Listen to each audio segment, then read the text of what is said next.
C'est un phénomène dont on parle de plus en plus aujourd'hui. Vous en avez entendu parler. Alors, catfishing, ça veut dire quoi déjà? Catfish. Alors, si on traduit littéralement, c'est chat-poisson. Voilà, donc le catfish, c'est le poisson-chat. Alors, on a fait une recherche très poussée parce que pourquoi, qu'est-ce que ça veut dire le poisson-chat? Il faut savoir que c'est un prédateur. Et donc, on fait finalement une sorte de parallèle entre le monde aquatique, les poissons-chats dans le monde aquatique, et puis les prédateurs, les nouveaux prédateurs d'Internet. Voilà, ça vient de là. On leur raconte pas l'histoire des morues, tout ça. C'était trop technique. C'était très technique. C'est une très belle histoire, on vous la racontera. Comme on est illustré, mais vous n'imaginez pas. Dans le bonus. C'est ça, exactement. Et donc, le catfishing, en réalité, qu'est-ce que c'est? C'est tout simple.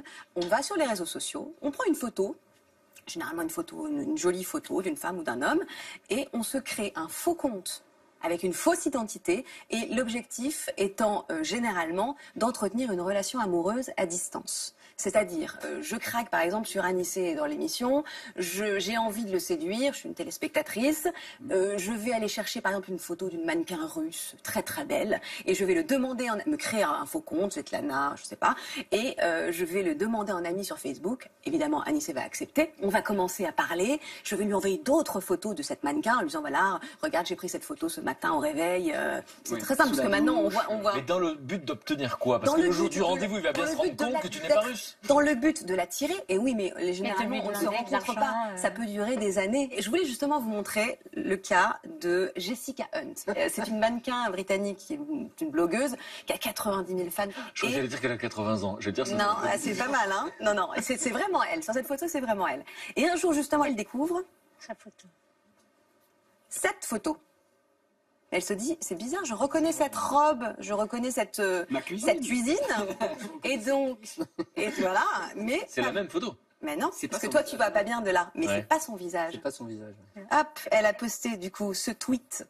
Oh my God, that is my body. Oh mon Dieu, c'est mon corps. And my house. Et ma maison. Mais à qui appartient ce visage? Et donc là, elle dit ah là là, ces catfish, ils nous rendent la vie infernale. Ce message a été liké par 85 000 personnes. Ça a fait un vrai buzz. Et du coup, maintenant, il y a plein de photos qui apparaissent sur les réseaux sociaux avec des parodies. Il y en a même une avec le visage de Trump.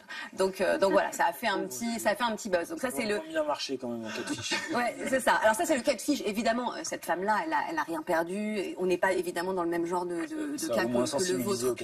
Mais c'est pour sensibiliser, exactement. Donc c'est l'idée, on a parlé de l'identité, effectivement, le visage c'est notre identité et il peut être utilisé. Ouais. Mais et c'est pas un cas isolé, hein, on en parle depuis des années. Le premier qui en a parlé, il s'appelle Nev Schulman, c'est un photographe new-yorkais, c'était en 2010. Il avait été contacté par une jeune fille, une artiste qui lui montrait, qui lui envoyait ses peintures. Il a trouvé ça très chouette, il a accepté sa proposition d'amitié.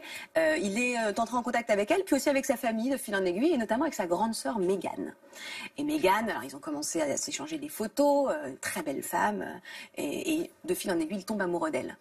Une vraie histoire d'amour. À l'époque, sans jamais la rencontrer. Sans jamais la rencontrer, ils s'envoient des photos, ils se parlent au téléphone. Elle habite dans le Michigan, voilà. Donc il se dit, je vais lui faire une surprise, je vais aller la voir, je vais aller voir ma dulcinée. Et puis il avait un frère et un ami qui étaient en école de cinéma, qui se sont dit tiens, on va faire un film d'école de cette histoire. Voilà, on va filmer, ça va être magnifique, leur retrouvaille, la première fois qu'ils se voient, etc. Bon, évidemment, ça tourne au vaudeville parce que quand il arrive sur place, il découvre que Meghan s'appelle en fait Angela, que c'est une mère de famille, qu'elle est mariée à un pêcheur qui justement utilise des poissons-chats comme appât. Et donc c'est pour ça que ce phénomène que lui a baptisé le catfishing vient de là. C'est venu. Exactement. Mais alors pour que je comprenne bien, c'est compliqué. Ah oui, c'est très compliqué. Hein, c'est que cette femme de pêcheur, c'est elle qui s'amuse à envoyer des photos. Exactement. Elle s'était créée même plusieurs profils. Elle s'était créée le profil de Abby, la jeune femme qui avait demandé d'abord Nev en amie. Ensuite, elle s'était créée le profil de Meghan, la grande sœur. Donc, elle était finalement plusieurs personnes. C'est un peu comme de l'infidélité virtuelle, finalement. Hein, cette femme, c'est comme ça qu'elle est présentée. Elle n'a absolument pas tiré profit. Ça peut aller jusqu'à des arnaques financières. On rend la personne amoureuse. Elle est vraiment très très amoureuse. Et au bout d'un an, ça peut durer des années.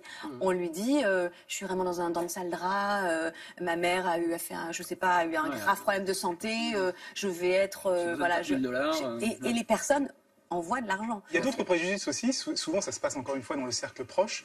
Souvent, dans les ruptures qui se passent difficilement, il y a des gens qui, juste pour enfoncer son ex-petite amie ou son ex-petite amie IE.